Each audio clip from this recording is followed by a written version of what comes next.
Kaibigan, isang magandang umaga ho sa lahat. Umaga always, pero gabi na ho ngayon mga kaibigan. Unang-una sa lahat, tayo po'y manalangin sa Diyos. Ama naming Diyos, maraming salamat po sa mga biyayang mga pag-iingat at yung mga pagliligtas po. Ito po'y kakanin ko, Ama. Talakas akong katawan, ito po'y makakatulong sa aking malawakang paglalakbay sa mundong ibabaw nito. Upang maipapatupad at masusunod po namin ang iyong kautusan na nasa Biblia, Ama. Ikaw po ang may lalang sa lahat at babalik sa iyo lahat, Ama. Ito tanging hinihiling sa pangalan ni Kristo. Amen. Mga kaibigan, we are in the dark chocolate, no? Happy Sabbath day sa lahat mga kaibigan, sapagkat hindi ho tayo kasi Sabado ho ngayon, no? We are considered the Sabbath keeper mga kaibigan. And my current religion right now is Seventh-day Adventist Church, no mga kaibigan. I belong to that. So maraming salamat ho.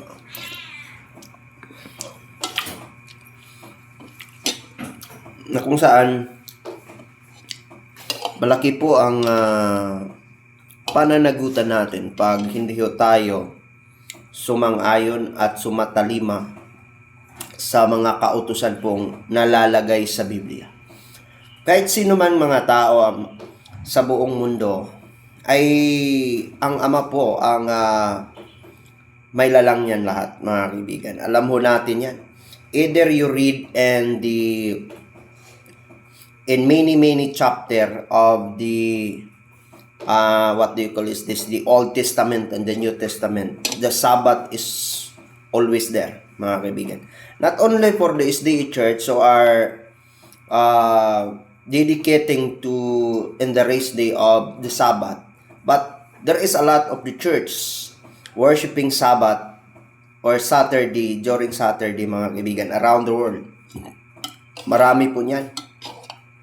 Kaya hindi lang ho ang Seventh-day Adventist. When we say Adventist, that is the Adventist, naghihintay po yan, no? So, yung mga nagsasabing mga lumilihis, tayo naman po mga kaibigan, in every church of the world, there is rituals and traditions. Huwag natin susundin ho yun. Pag tayo po ay nakakamalay doon sa mga hindi po magagandang aral or turo na kanilang dinadala po. And then, mas mainam na tayo po'y tumitiwalag sa mga ganun.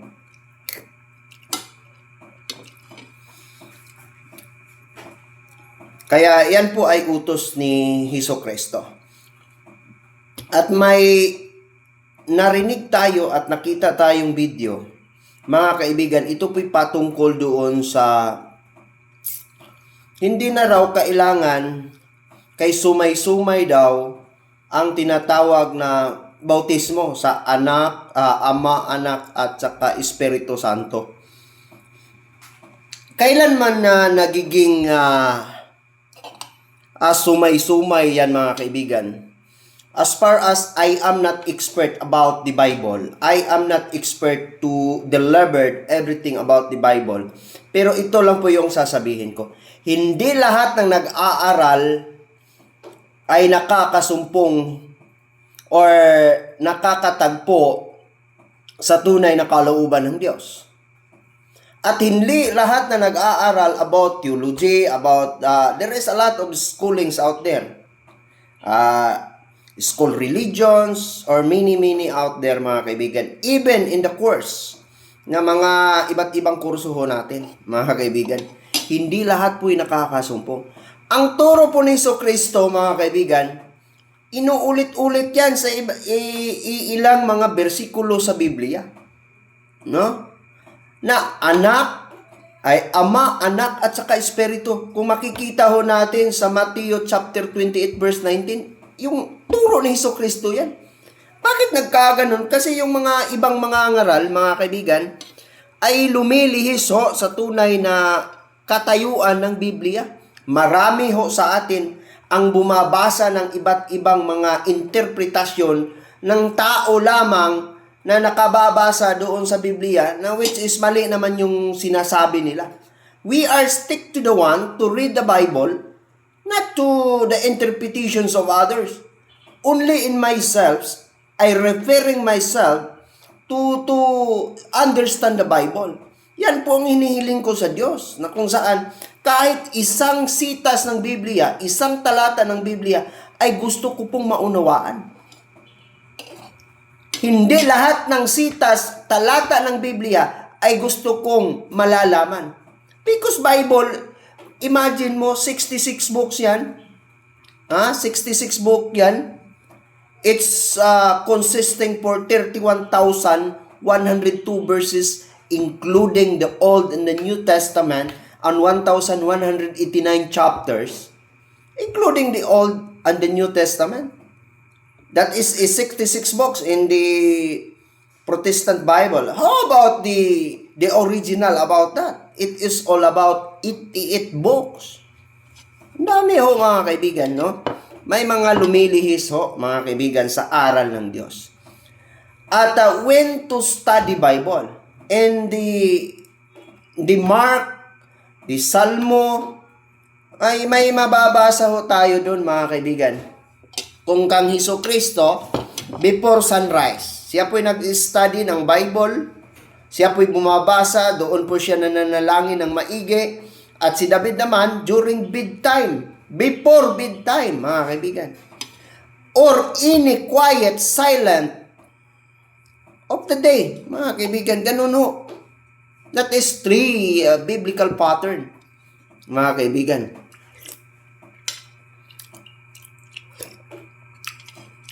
Kasi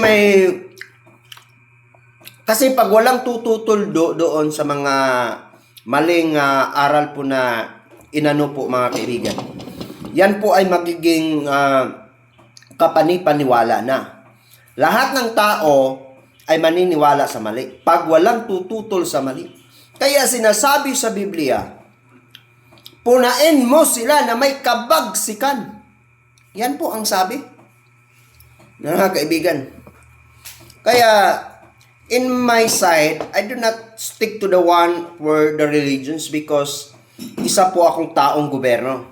There is a lot of separation, or there is a lot of procedures. There's a lot of, what do you call that, mga kaibigan? We have a separation of power between the state and the church. But the most abusive books around the world is the Bible and the Constitution. Pero lahat ho tayo babalik doon sa Constitution. Either we are a public employees, public servant, private individuals, as a law-abiding citizens or not law-abiding citizens of this country, mga kaibigan.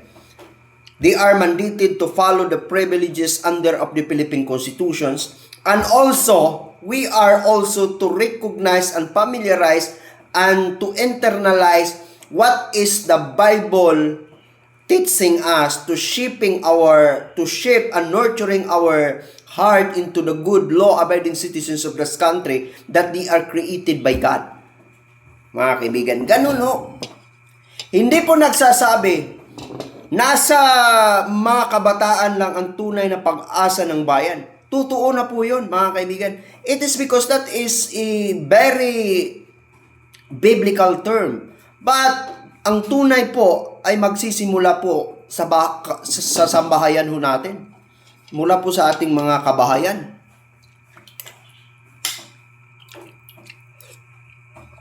Yan ho mga kaibigan. Kaya, mayroon lang tayong naririnig na nililihis ng iba. Sana naman po kayo may nangangaral sa aral ng Panginoong Diyos. Sana sundin ninyo ang utos, no? Sundin natin ang utos ng Biblia. Huwag tayong magawa-gawa sa sarili ho natin. Let's say for example, in the 10%, no? The tithes. There is a lot of discussion in the Bible, mga kaibigan. Yung tithes na yan, kasi yung unang 10 utos are written in the two tablets of the stone or dalawang tapyas ng bato, mga kaibigan. At may mababasa ho tayong sita sa Biblia ang nagsasabi ho na yung pagkasaserdote ay malapit ng lumipas at ito'y kailangang palitan ang kautusan. Yan po, mga kaibigan. Yung original lang 10%, mga kaibigan, kung i-studyhan natin yung kabuuan ng sinasabi doon, that is the strict compliance of the law of God when Moses, no, mga kaibigan. Yung 10% na yan, noon, pag hindi ka sumunod, ayaw mo magpasok, ayaw mo magsimba sa Sabado, noon, patayin ka. That is the strict compliance of the law. Sinong kukulikta niyan? Ang kukulikta niyan ay mga Levitican priests. The Levitican priests, yung mga tribo ni Levi. Sinong kukuliktahan nila? They are mandated to contribute the 10% from sa kanilang mga kinitaan ay yung mga 11 tribo. Ang inatasang kumukulikta yung tribo ni Levi. Mga kaibigan, that is all about a Levitican priest who served the temple of God, na hindi po sila na mamumuhay kasama doon sa kung ano yung uri ng pamumuhay ng 11 tribo. Kaya, the God put the laws to mandate the 11 tribes to contribute at 10%. Then, pagkaka-receive ng mga Levitican priests sa tribo ni Levi, dalhin nila sa kamaligyan. At ang ikasampu sa isa-kasampu, mga kaibigan, ay susunugin nila. Ang tanong, may nagsusunog ba ngayon? There is a lot of religions around the world. They are continuing strictly to collect 10% tithes. But for those people who are reading the Bible, no, mga kaibigan, nung pinalitan ang pagkasaserdote, mga kaibigan, sinasabi doon sa Jeremias, may sinasabi na iba't ibang sitas ng Biblia na kung saan ang sinasabi ho, mga kaibigan, yung pagbibigay, that is a cheerful giver, meaning may masayang pagpapasya ng kanilang mga puso, mga kaibigan, hindi na sa pilitan, no, mga kaibigan, kung tutuusin ho natin. At ito po'y sinasabi na ang bagong kautusan, hindi baliwala yung 10%. Hindi yun binura kung balibaga. Binago lang. Binago by grace. Meaning, ang ibig sabihin, kusang loob tayong magbibigay. Kahit buong kayamanan mo ibibigay, walang problema. Basta hindi 10%. Ito po yung sabi. Kailangan ng palitan ang pagkasaserdote at kailangan palitan ang kautusang malapit ng lumipas. At ito pong sinasabi, nung pinalitan na panahon ni Kristo, mga kaibigan, may bagong kautusan na sinusulat sa mga pusong laman, hindi sa mga daliri at tinta ng mga bulpen. Tinta, o sa pamagitan ng mga tinta na yan, sinusulat sa puso. Sinong sumusulat? Sa pamagitan ng Espiritu, ito'y inuukit sa pusong laman. Sino naman nagsasabi ng ganun? Diba? It is a by grace, mga kaibigan, yung ibig sabihin ho natin. No? Kasi ang dami pong nagkukulikta, patuloy po ng ganun ngayon. Marami pong nag-aaral doon sa Biblia, marami pong nagbabasa ng Biblia na hindi nakakasumpong ng ganun. Hindi nakakasumpong na kung saan, kung tayo may nakakaalam ng ganitong uri ng pag-aaral tungkol doon sa utos ng Diyos, sana po ay huwag nating lukuhin at ililihis natin, mga kaibigan, kasi nasa Biblia rin utos ni Kristo, yung hindi tumatanggap na si Kristo ay Diyos, si Kristo sa pagka-Kristo niya, na si Jesus ay Kristo, ay mga anti-Christ ho yun. Yun, mga kaibigan, lahat po tanongin ninyo, nasa Biblia na ho lahat. Tatanong kayo science, nasa Biblia. Tatanong kayo kung bakit kayo mabuti, nasa Biblia. Tatanong kayo kung bakit kayo masama, nasa Biblia. Tatanong kayo kung bakit kayo may kasakiman sa iyong puso, nasa Biblia na ho yun lahat. The biblical wisdom is the principal foundations of humanity. It is not all about the God's words. No, mga kaibigan. If you want to study more, when to study, it is because Jesus Christ, to study the Bible or to study the words of God, the words of the Father, even Jesus Christ, mga kaibigan, nag-study siya. Tayo pa nga, tao lang tayo. Diba?